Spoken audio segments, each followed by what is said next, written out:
Cinefilia, un programa dedicado al séptimo arte. Comenzamos.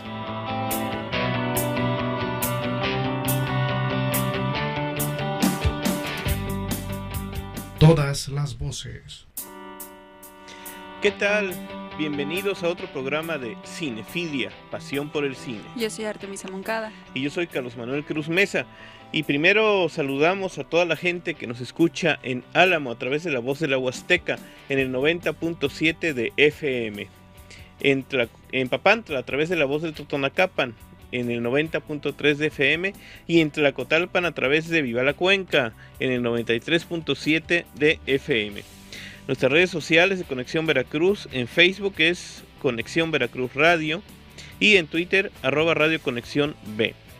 Y la página web www.conexionveracruz.com.mx, nuestro teléfono en cabina con la 228-237-0000. Y bueno, este día vamos a continuar con esta serie de programas especiales que estamos dedicando a la historia del cine de terror. Aprovechando que se cumplen 120 años del inicio de este género, que fue en 1896, que estamos en 2016, y bueno, pues son 120 años de películas, de diferentes terrores, y en esta ocasión, este programa, vamos a abarcar los años de 1960 a 1969. Bueno, pues empezamos con 1960, se estrenó Robot Monster, que es considerada la peor película de la historia del terror. ¿Por qué? Porque, bueno, la historia es muy simple y es dirigida por Phil Tucker. Fue rodada en 1953 y hasta 7 años después ya se le ocurrieron estrenarla. Yo creo que no estaban muy convencidos del resultado y aún así la estrenaron. En ella el engendro es un actor con un traje de gorila, una escafandra de buzo y unas antenas de conejito de esas televisiones de antes. Sí. Ah, bueno, no. Era una época extraña. Igual en el mismo año se estrenó Las novias de Drácula, que era una película inglesa que protagonizó Peter Cushing, que fue de los principales actores de la Hammer. Esta película la dirigió Terence Fisher, es una secuela de esa adaptación de Drácula que hizo la Hammer en los 50. Nada más que en esta segunda parte ocurre que Drácula no aparece en la película. Nunca sale, y de hecho nada más lo mencionan 2 veces a lo largo de toda la cinta. Bueno, es que íbamos a ver la película de las novias, ¿no? De Claro. Drácula con las novias. Ah, es cierto. La caída de la casa Usher fue dirigida por Roger Corman, con Vincent Price como protagonista. El guión fue escrito por Richard Matheson, el autor de Soy Leyenda, y está basada en el cuento homónimo de Edgar Allan Poe. Tuvo tanto éxito que se realizaron 7 adaptaciones más de relatos de Poe, entre ellas La fosa y el péndulo, El cuervo, Cuentos de terror, La máscara de la muerte roja y La tumba de Ligeia. Vincent Price fue protagonista de todas ellas. Fue cuando ya se estaba bastante sonado su voz y todo su porte tan característico. Sí, de Louis Vincent Price. Ese año también, en el 60, se lanzó la primera versión de El pueblo de los malditos, que fue dirigida por el alemán Wolf Riehle. Está basada en la novela Los cuclillos de Midwich de John Wyndham. Y bueno, se trata de un pueblo en el que hay un extraño fenómeno y los niños comienzan a portarse de una manera muy inusual. Hablan como adultos, tienen un comportamiento extraño, pero no experimentan ni conciencia ni afecto. Además, empiezan a desarrollar el poder de leer las mentes y obligan a la gente a hacer cosas contra su propia voluntad. Es famosa esta escena donde los ojos de los niños brillan, como si tuvieran focos adentro, etc. En el 63 se hizo la secuela que se llamaba Los hijos de los malditos, y en el 95 John Carpenter, este célebre director de cine de terror, hizo un remake que protagonizó Christopher Reeve. Pero bueno, la primera fue en el 60. Sí, porque yo nada más creo que vi la de los 80. Sí, de los 90. 90. Sí. Bueno, tenemos Psicosis, también muy conocida, dirigida por Alfred Hitchcock, basada en la novela de Robert Bloch y protagonizada por Anthony Perkins y Janet Leigh. Norman Bates es un extraño joven que dirige un motel de carretera, viviendo con su madre, posesiva en extremo, y en una vieja casa situada cerca del motel. Contiene una de las escenas más impactantes de la historia del cine de terror, que es el asesinato de la protagonista a la mitad de la película con la escena de la ducha. Ok, nuestros efectos especiales están a full. Para la producción de la película, Hitchcock insistió en que las salas de cine no se dejara entrar a los espectadores una vez comenzada la proyección, lo que tuvo pues este efecto de marketing muy, muy propio. Claro. Y pues el morbo de la gente, ¿no? En Europa fue aclamada por la crítica y el público en general. Está considerada la primera cinta del subgénero slasher, surgido incluso antes del gore. Debido a esta escena donde le clava el cuchillo, se ve la sangre y se ve todo esto, ¿no? El slasher es esto que implica la sangre en las películas. Sí. Los acuchillamientos sobre todo. Y bueno, en ese año se lanzó también la cinta 13 fantasmas, que estuvo dirigida por William Castle, acerca de un ocultista que le deja en herencia a una casa muy destartalada a su sobrino, que está habitada, como su título indica, por 13 fantasmas. Bueno, creo que son 12 y al final aparece el último, algo así. Entre ellos está un hombre sin cabeza, un león, una mujer que se está lamentando todo el tiempo y un esqueleto en llamas. En 2001 pues, se hizo un remake que dirigió Steve Beck acerca de esta famosa película. Que yo la vi la primera vez, esta chamaca. La de los 60. Sí, por supuesto, la vi y causó conmoción. No, la de los 2001 y no me pareció tan mala, aunque ya la he visto en la tele y sí digo, qué mala está. Porque como tiene muchos efectos especiales y con esto de que todas las paredes tenían... Eso se me hizo muy padre porque sí se me antojó tener una casa así, de puros cristales que tenían como oraciones en otro idioma para proteger que no se metieran los fantasmas en ciertas áreas. Mira. Yo no está vi como locochona. Obviamente no tiene nada que ver en sí con la historia original, ¿no? Bueno, Peeping Tom, que es una frase muy conocida en Inglaterra, que se les dicen así a los fisgones o los boyeristas en un tono más adecuado, dirigida por Michael Powell. En ella el protagonista filma su encuentro con una prostituta mediante una cámara escondida bajo su abrigo. La sigue hasta su casa y la asesina brutalmente. Después se traslada a la suya para ver el resultado de la filmación. Está basada en un caso real de Harvey Gladman, el fotógrafo asesino.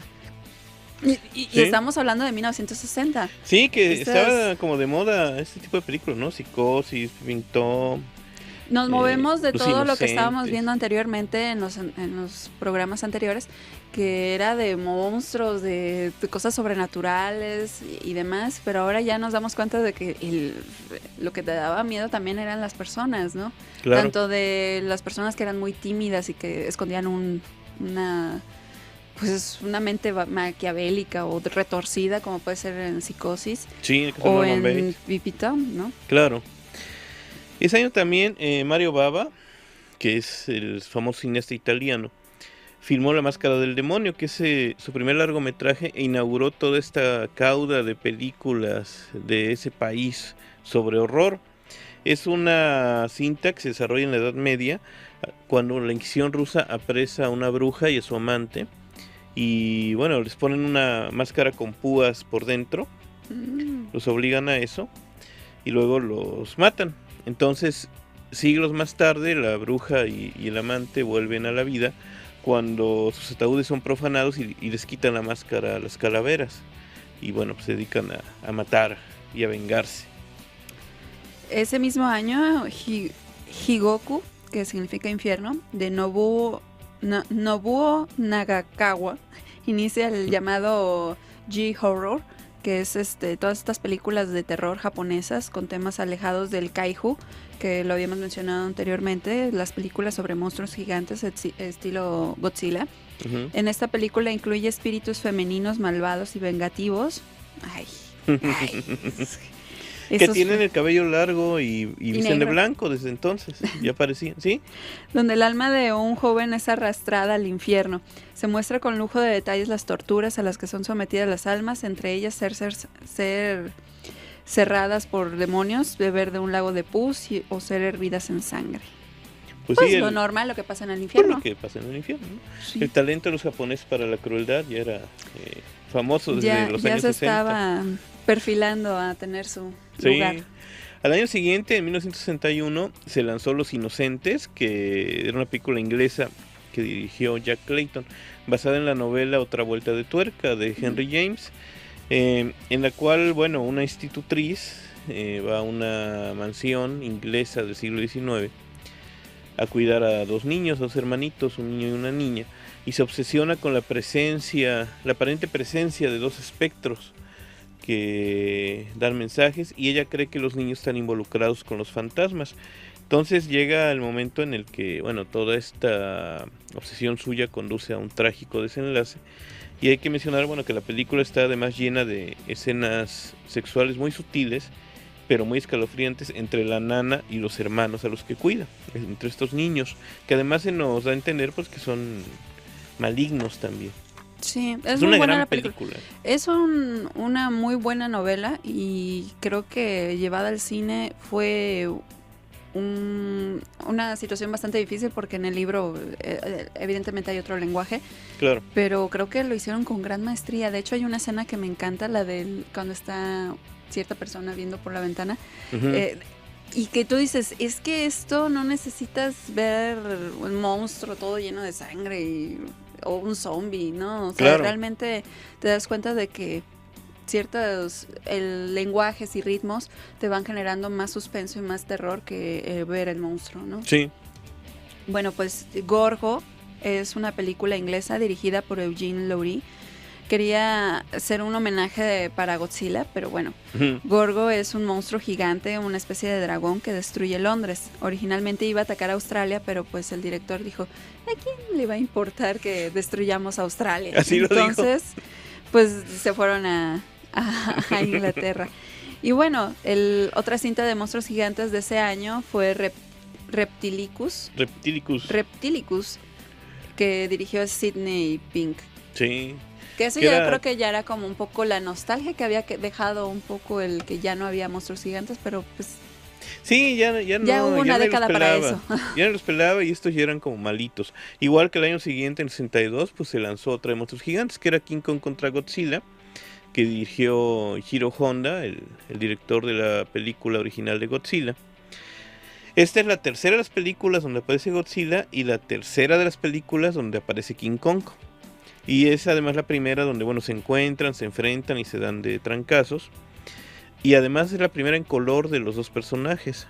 Y bueno, esto fue el inicio de un duelo entre estos monstruos que se prolongó, pero por años. Después era... Además, quiero destacar que de King Kong contra Godzilla se hicieron dos versiones. Una japonesa y otra estadounidense.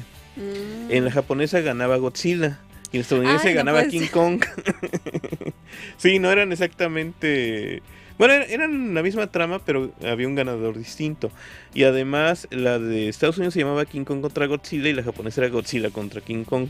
Claro, pues es como cuando a lo mejor era una versión de partido en casa y visitante. Ah, sí, sí, Así, sí, ¿no? así era. Pero bueno, vamos a ir a un corte y seguimos platicando acerca de la historia del cine de terror entre 1960 y 1969.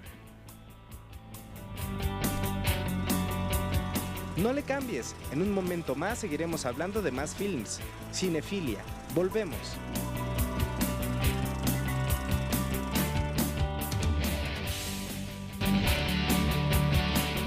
Artemisa Moncada y Carlos Manuel Cruz Mesa están de vuelta contigo.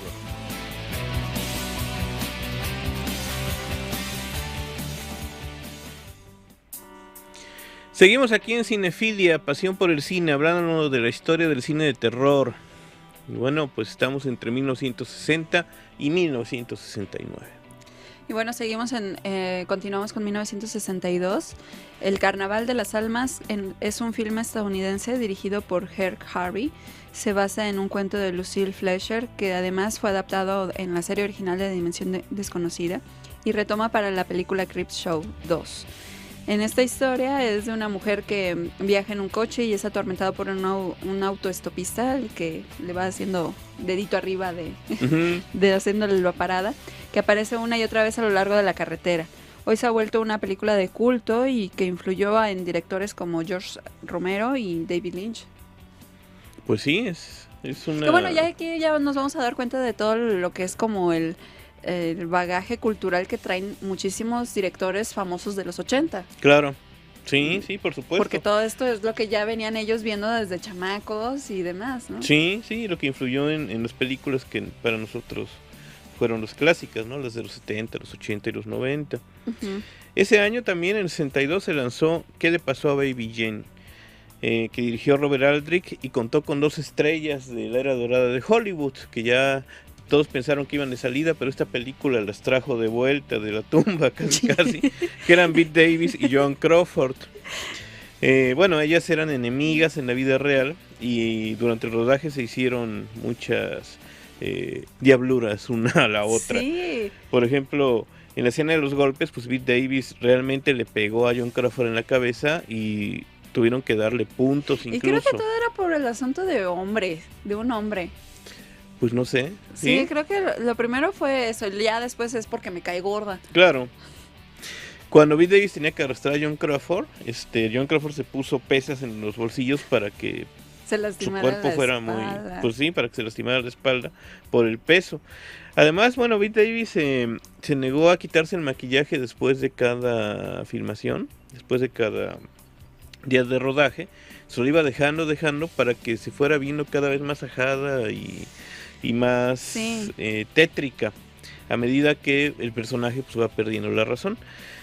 En el 91 hicieron un remake para televisión que dirigió David Green, que bueno, nadie peló ese remake. Y en el 64 estrenaron, aprovechando el éxito de ¿Qué le pasó a Baby Jane?, estrenaron Canción de cuna para un cadáver, que también dirigió Robert Aldrich. Y que tuvo también a Bette Davis y a Olivia de Havilland, famosa actriz. Esta es una cinta emblemática sobre la locura, aunque bueno, no alcanza los niveles de ¿Qué le pasó a Baby Jane? Esa es muy buena, sí, la peli es muy buena. Y es cierto lo del maquillaje, realmente te das cuenta de cómo... No, bueno, esa mujer es una magnífica actriz, pero... Es de esas películas como tipo Jessica Lange, que la ves ya ahorita y dices, es que te queda tan bien ese papel. Sí, claro. Bueno, pues otra película bastante clásica es Cabo de Miedo. Estuvo dirigida por J. Lee Thompson y contó con la actuación de Gregory Peck, Robert Mitchum y Telly Savalas. Cuenta la venganza de un expresidiario contra el abogado que lo condenó. Martin Scorsese realizó el remake, que seguramente es el que conocemos más, de 1991, con Robert De Niro como protagonista. Y que los Simpson hicieron en un capítulo. Así es. Sí, ese año también se lanzó Los ojos sin rostro, que dirigió Georges Franju, que era un francés. Esta película, bueno, les va a sonar conocida porque cuenta la historia de una joven cuya cara queda horriblemente desfigurada tras un accidente automovilístico. Entonces oculta su rostro bajo una máscara inexpresiva, solo se le ven los ojos. Su padre es médico y hace todo lo posible para devolverle su antigua belleza, porque además él está enamorado de su hija. Entonces lo que hace es secuestrar a mujeres, llevarlas a su mansión y en el sótano hacer cirugías para practicar en ella. Sí, me suena.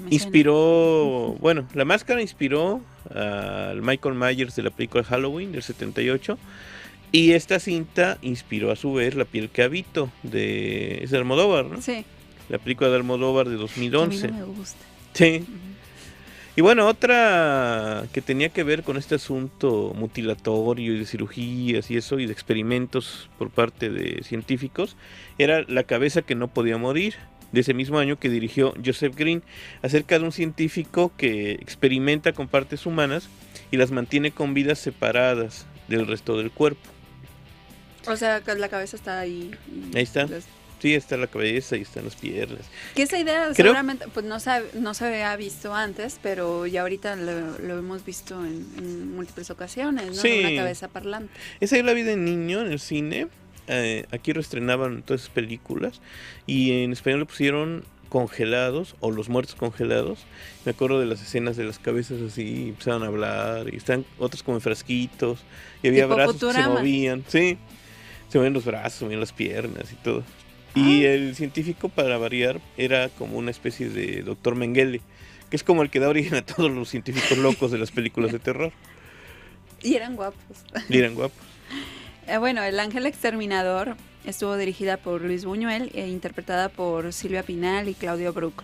En ella, un grupo de burgueses invitados a una cena se dan cuenta que no pueden salir de la habitación por una razón misteriosa que nunca se explica, aunque aparentemente no hay nada que se los impida. A medida que van pasando los días, terminan comportándose como unos auténticos salvajes. Sí, una gran película.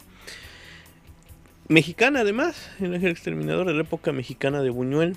Y bueno, también en México ese año se lanzó la que es la película emblemática del cine de luchadores con elementos de terror, que fue Santo contra las mujeres vampiro, donde bueno, el enmascarado de plata tiene que combatir a hermosas vampiresas que tienen así ropa provocativa y habitan un castillo. Esta la dirigió Alfonso Corona Blake y es la más famosa del Santo. Dioses. Bueno, 1963, El hombre con los ojos de rayos X fue dirigida por Roger Corman. Nos habla de un científico que desarrolla unas gotas que aumentan el rango de visión humana, las utiliza en él mismo y poco a poco va aumentando su capacidad de ver, hasta que ya no puede distinguir las cosas. Consigue ver todo en el universo hasta que ya no lo soporta. Esto es como también de lo típico de que porque experimentas en ti mismo. Pero claro. Bueno, ahí va. Sí. Y recuerdo la escena en la que este científico logra ver el rostro de Dios. Ay. Y ya no lo soporta. Entonces cuando él, se arranca los ojos. Y hay una escena terrible después de que se arrancó los ojos y está con las cuencas así sangrantes. Que se queda así un momento, voltea y dice, aún puedo ver. Esa es una escena estremecedora. Bueno, Me dejaste sin aliento. Igual y la escena es bien mediocre, pero... No, es buena. ¿Sí? Incluso Stephen King la comenta largamente en su libro Danza Macabra sobre cine de terror. Hay que leer ese libro. Ese año en México también se lanzó La maldición de la Llorona, que dirigió Rafael Valedón, sobre una pareja de recién casados que va a una mansión donde vive una tía que practica la hechicería y que intenta utilizar más bien el cuerpo de su sobrina para que la Llorona reencarne en ella. Ah. Y porque, así como que es tan necesario.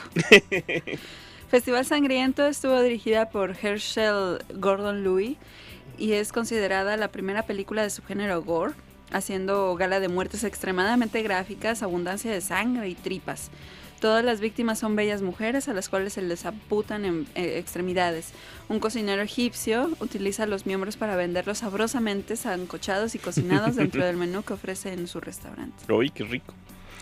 Y bueno, también Alfred Hitchcock ese año dirigió su segunda película de terror de la década, que fue Los pájaros, basada en la novela de Daphne du Maurier. Primero pensó en convertir en un episodio de la serie de televisión que tenía, pero luego se enteró de que en California unas aves habían atacado a una mujer, entonces quiso filmarla como largometraje, pese a que filmar con animales implicaba muchísimos problemas. Sí. Total, es un islote que se convierte en blanco del ataque de pájaros. Nunca se explica la razón. Hitchcock dijo que no era necesario explicarlo. Se estrenó en el Festival de Cannes, fuera de la selección oficial. Fue un éxito y el público salía en estado de shock siempre después de ver esa película, que hasta la fecha siempre la reponen en estas fechas. En televisión.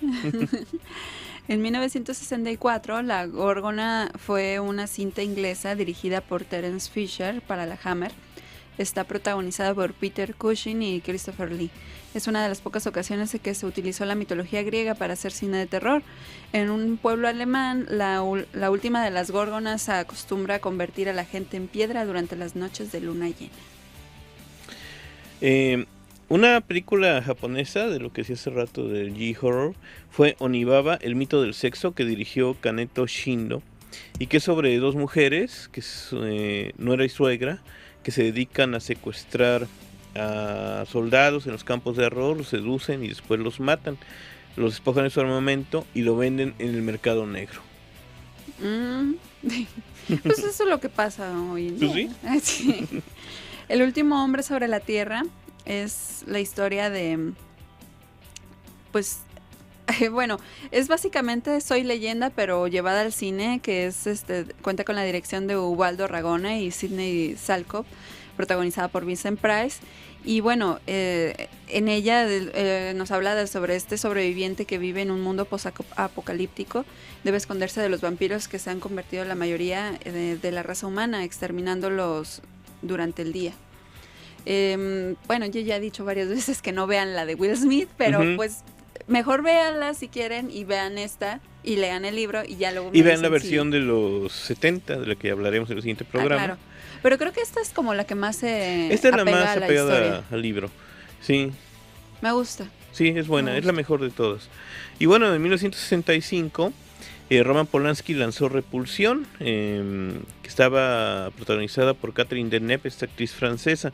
Ganó el Oso de Plata en Berlín con esta película y es acerca de una tímida chica que vive con su hermana y a la que visita el amante, que es un hombre casado. Entonces ella se empieza a obsesionar con esta relación, es una obsesión sexual, y cuando la hermana se va de viaje, pues Catherine Deneuve se queda encerrada en el departamento, empieza a tener alucinaciones, llegando hasta la locura. Esta es la primera película de lo que se llama la trilogía del apartamento que hizo Polanski junto con El bebé de Rosemary y con El inquilino.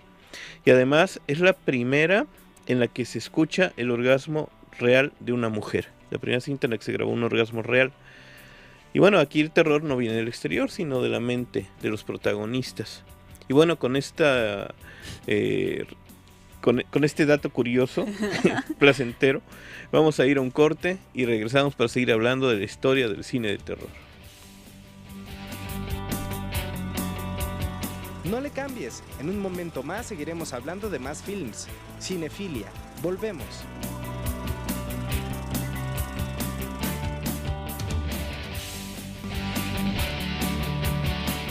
Artemisa Moncada y Carlos Manuel Cruz Mesa están de vuelta contigo.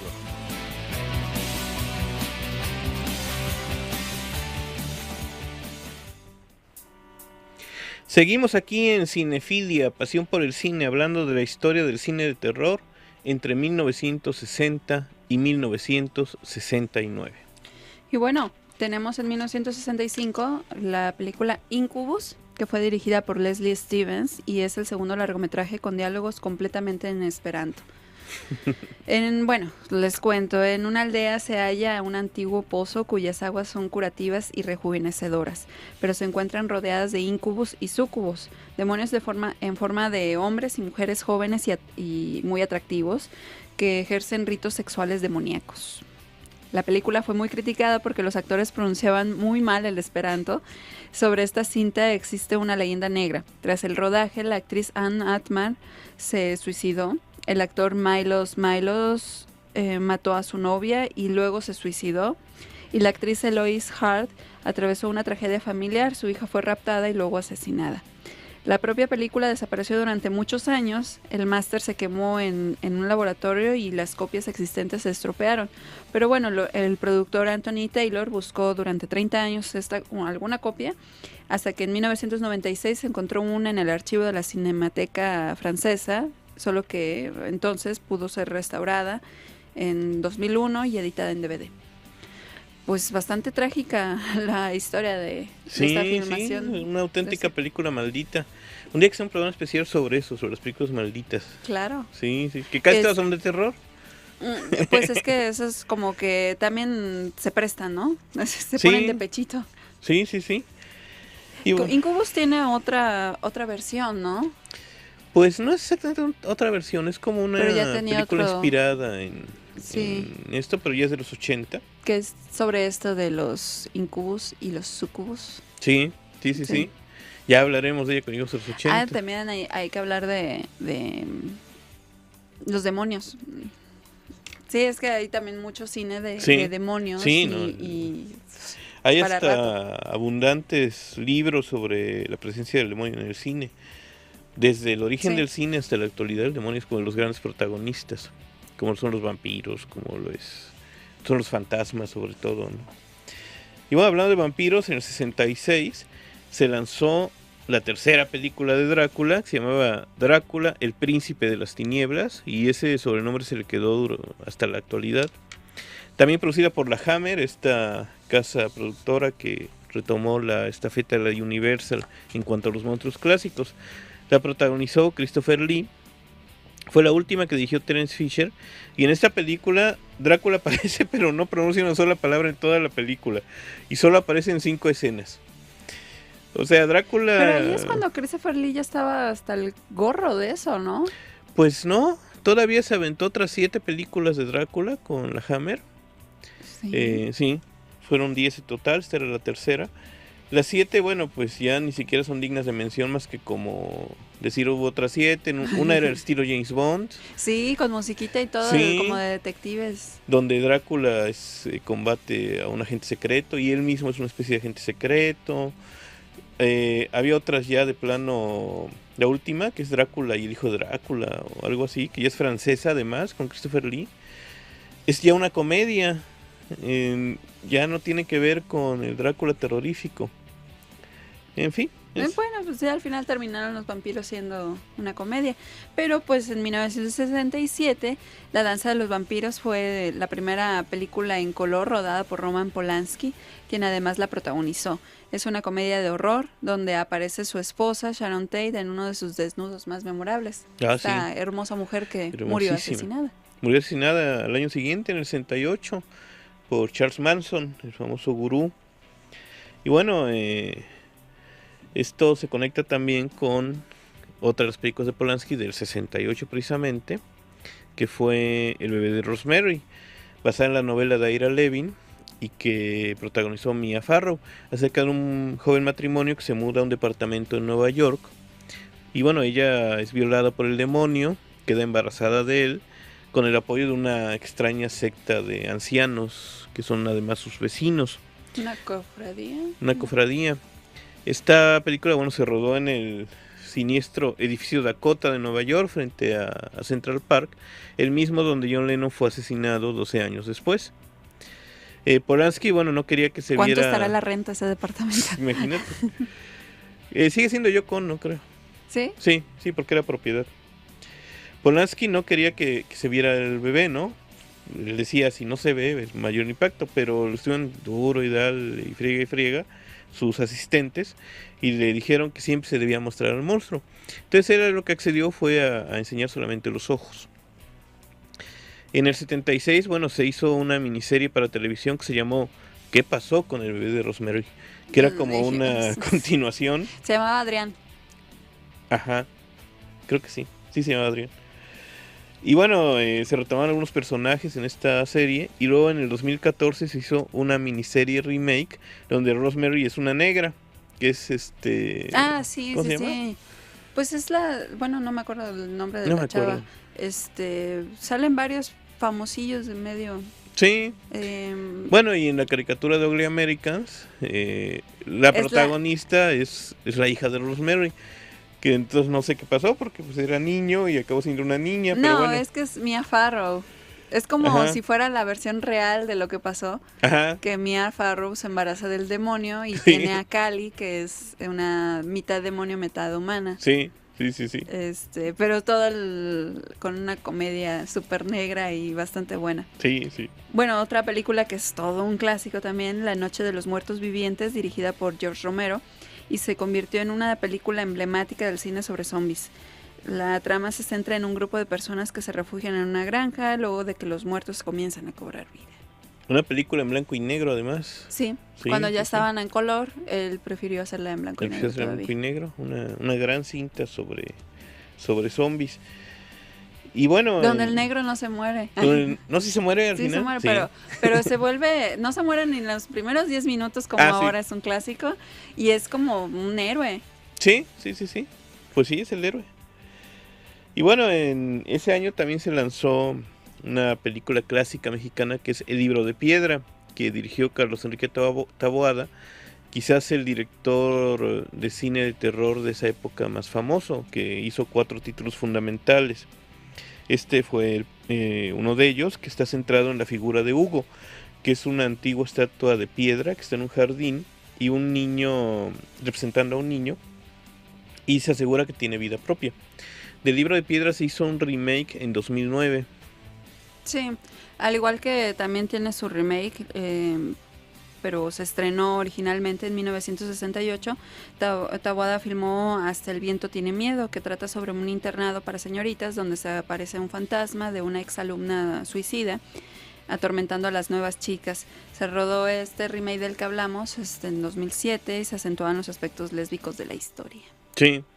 No es tan malo el remake, yo lo vi en el cine. Digo, no es una joya, pero no es tan malo. Pues tampoco es que bueno, ya me voy a ver malinchista, pero tampoco es que sea es un clásico de terror así. Bueno, ajá. Me gusta más Negro que la noche. Ah, sí, pues ya es de los 70. Sí. Y bueno, el año siguiente, en el 69, inspirado en la cinta de Taboada y basado en un cuento de Juan Tebar, Narciso Ibáñez Serrador filmó La Residencia, que es su primera película de este cineasta español de horror, que también hizo años después la famosa ¿Quién puede matar a un niño? Uh-huh. En La Residencia, es también un internado femenino, igual que en Hasta el viento tiene miedo, nada más que aquí las alumnas empiezan a desaparecer misteriosamente, y una de ellas, bueno, pues sospecha de la directora, y hace todo lo posible para demostrar que es ella quien está matando a las chicas. Es de las clásicas del cine de horror español. Bueno, ya en México también surgió otra de las películas emblemáticas del cine de terror con luchadores, que es El Santo en el Tesoro de Drácula, dirigida por René Cardona, donde el enmascarado de plata se enfrenta al célebre vampiro transilvano y pues también a su séquito de hermosas vampiresas. En esa época se rodaban siempre dos versiones de la misma película, una para el público mexicano y otra para el público europeo. La versión para Europa de esta cinta se tituló El vampiro y el sexo. Yo creo que para atraer un poco más a la mente abierta que hay en Europa. Claro. Y en ellas aparecían las chicas totalmente desnudas, además de protagonizar escenas bastante cachondas, sexualmente atrevidas, etcétera. Por diversas causas, El vampiro y el sexo quedó perdida hasta que se encontraron 3 copias en la bodega de la bodega cinematográfica Calderón, la productora de esta película. La cinta fue restaurada, pero el hijo del santo interpuso una demanda por derechos del filme, además de que se negaba que fuera exhibido, ya que dañaría la imagen de su papá, que era santo, realmente era santo. Pero la compañía productora se decidió a estrenarla y desde entonces se ha proyectado en diversos festivales. Sí, bueno, pues esta película, además de ser con la que terminamos el recuento de este programa, pues sí, fue un escándalo en su momento. Fueron 6 películas las que el santo rodó en versiones para México y en versiones para Europa, que siempre la diferencia era que tenían escenas sexuales y desnudos. Se ha recuperado esta, se sabe que existen otras 5. El vampiro aquí lo hace Aldo Monti, este actor italiano que estaba en México. Y una de las escenas memorables de la versión El vampiro y el sexo es cuando, vestido de Drácula, Aldo Monti empieza a chupar los pechos de las vampiras y a lamer el cuello. Es una escena así muy, muy cachonda. Y en otras forma a todas las vampiresas y las va desnudando, y otras tiene acostadas. Es muy sexual la película. Curiosamente, el santo no aparece en ninguna escena con ellas cuando están desnudas. Sí. Pero bueno, el hijo del santo, quizá de por qué, decía, ay no, es que la imagen de mi papá se va a mancillar si proyectan esa película, y además los derechos son míos. Amenazó con demandar a Cinematográfica Calderón, pero bueno, al final la productora vio pues, que los derechos eran de ellos. Claro. Entonces la empezaron a exhibir en Guadalajara, en Morelia. Y además esa fue como una publicidad a la misma película, ¿no? Guillermo del Toro la incluyó en una retrospectiva sobre cine de vampiros en México. Y ahí es donde la dieron a conocer. Ahora, bueno, nunca se editó en DVD, no se ha editado todavía. Solo la consigues en copias piratas o la puedes ver en YouTube completa y sin censura, lo cual está muy bien. Bueno, porque también ya ves que en YouTube tienes que ser mayor de edad para poder ver ciertos videos, ¿no? Claro, o decir que lo eres. Decir que lo eres, más bien. Sí. Bueno, pues nada más queda como recordar también de que que tenemos programas en YouTube. Tenemos el programa de Hitchcock para ampliar un poco más sobre esto que estuvimos hablando, y también de Dimensión Desconocida, que fueron especiales que tuvimos aquí en Cinefilia y que ustedes podrán poder ver desde el principio hasta ahorita, para ponerse al corriente de todo lo que hemos estado hablando en el programa. Claro, y los programas anteriores, porque bueno, la idea de estos programas que estamos haciendo especiales es, como mencioné al principio, conmemorar los 120 años del cine de terror. Llevamos ya 3 programas. Sí.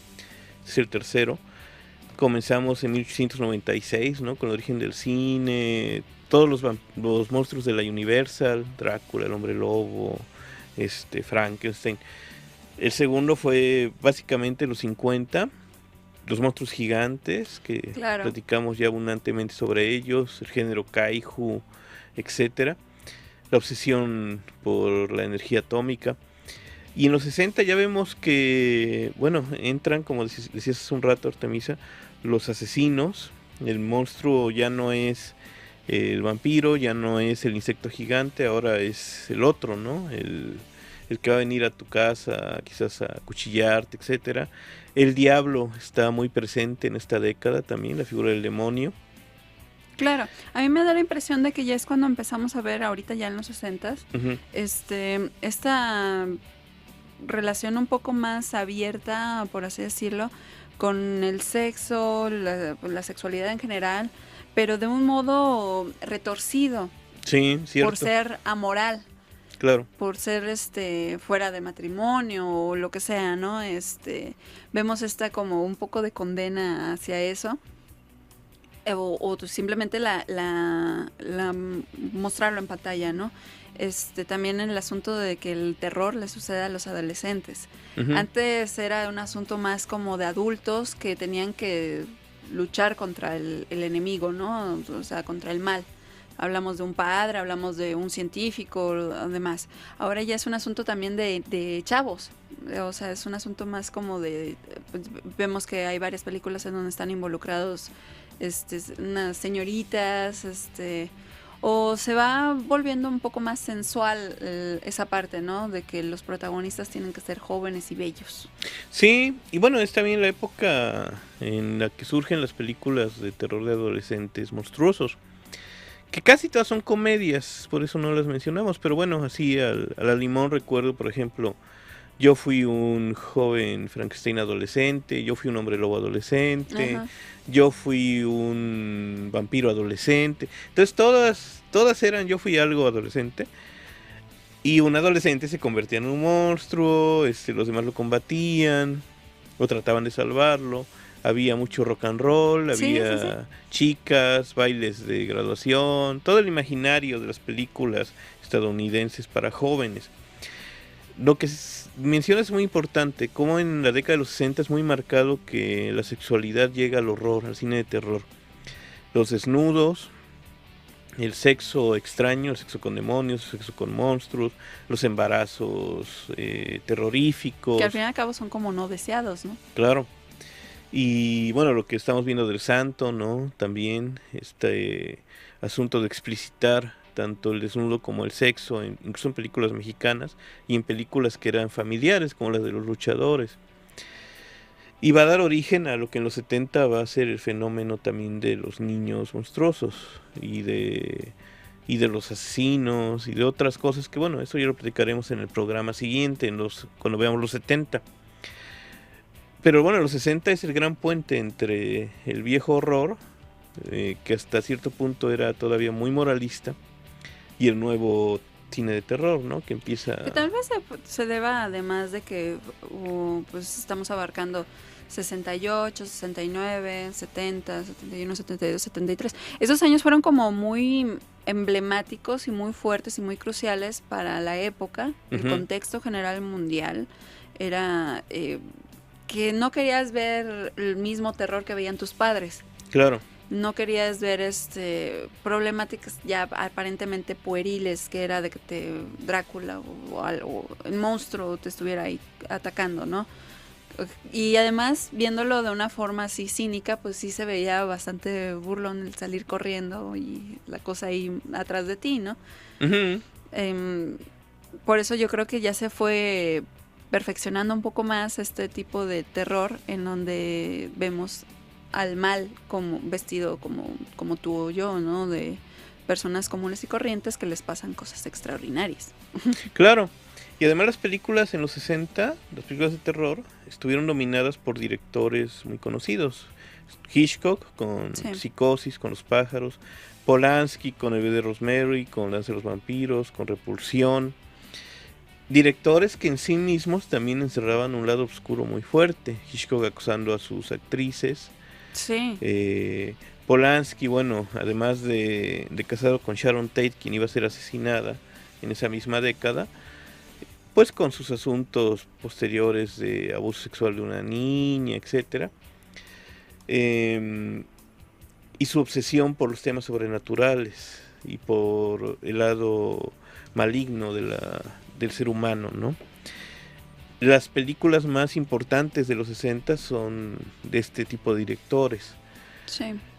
Todavía no llegarán hasta los 70 y los 80, lo que ya van a ser directores de una nueva generación del cine de terror, como John Carpenter, como David Cronenberg, como David Lynch, Wes Craven. Wes Craven, sí es. Sí, Tobe Hooper. Sí. Todos estos grandes que ya directores. También ya están desde hace como 10 años, ya están de salida, ¿no? Sí, no, ya. El mismo Steven Spielberg en sus inicios como director de películas fíjate de que a horror. mí en sus inicios Spielberg me gustaba, ahorita ya es como demasiado. Sí, no, ahorita ya no. Es demasiado Spielberg. Sí. Y bueno, todo, como decíamos, los 60 es el puente, ¿no? Para lo que van a ser las décadas de oro del cine de terror, que son los 70 y los 80. Y ahí en esos 20 años se van a producir las películas más emblemáticas, exceptuando claro las de la Universal, pero bueno, eso es ya una época muy, muy lejana. Las que van a ser emblemáticas y van a producir los nuevos mitos del cine de horror, que hasta la fecha están siendo remakes, están haciendo precuelas, secuelas de películas de esa época, ¿no? Sí, ahorita estamos en la época de también hacer muchos remakes, inclusive hasta unos innecesarios, ¿no? Porque ya está muy cercano también la película original, por así decirlo. Pero claro, sí, el asunto de hacer remakes es cuando ya empieza a verse mucho a partir de los quizás 80s, 90s, ¿no? De todas estas películas que acabamos de mencionar como originales. Sí. Pero bueno, eso ya lo veremos en el siguiente programa, cuando abordemos la década de los 70, del 70 al 79, veamos títulos fundamentales para... Sí, porque claro, aquí lo que vivimos pues en 9 años, y hablando del cine, pues sí es una versión un poco sucinta, pero... Claro. Pero pues son las relevantes. Sí. Y ustedes, seguro una película te va sugiriendo otra, y así te vas adentrando, y ya luego no tienes ni vida social por estar viendo películas. Nada más con ver puro género de terror, de horror, de ciencia ficción, ya tienes para pasarte una vida viendo películas. Sí, por supuesto. Ya no hablemos de todo el cine. De todo el cine, ¿no? Al año se producen más de 3.600 películas en todo el mundo, entonces es imposible verlas. Que casi todas es por los... de esas 3.000 han de ser en la India. Sí, no, ahí el Bollywood está sí, cabrón. Sí, algún día hablaremos de eso, pero bueno. Y también del Santo, yo creo que sí. Hay que hacer un programa del Santo también. A petición del público. Sí, del cine de luchadores. Y bueno, pues vamos a recordarles que nos pueden escuchar y ver cada jueves de 18 a 19 horas en este programa. Les vamos a recordar nuestras redes sociales. En Facebook estamos como www.facebook.com/lacinefilia y en Twitter como @lacinefilia. Nuestro correo electrónico es lacinefiliacontacto@gmail.com. Bueno, pues estamos aquí con esta serie de la historia del cine de terror. Continuaremos en el siguiente programa. Que ya va a ser... Ya no va a ser Halloween. No, ya. Bueno, pues que pasen un bonito Halloween. Y un bonito Día de Muertos. También hagan su altar. Sí. Pongan su altar y si no les van a venir a jalar las patas. Vean películas de terror. Vean películas de terror. Muchas Échense un películas de maratón. terror. Si no van a una fiesta a embriagarse con mucho dulce, quédense en casa, abríguense y vean unas cuantas películas de horror, que es un deleite eso siempre. Claro que sí. Con las luces apagadas, si no, no vale. Así es. Y bueno, pues esto fue Cinefilia, pasión por el cine. Yo soy Artemisa Moncada. Yo soy Carlos Manuel Cruz Mesa y nos vemos la semana entrante. Esperamos que esta emisión haya sido de tu agrado. Te invitamos a sintonizarnos el próximo jueves. Esto fue Cinefilia, por Conexión Veracruz.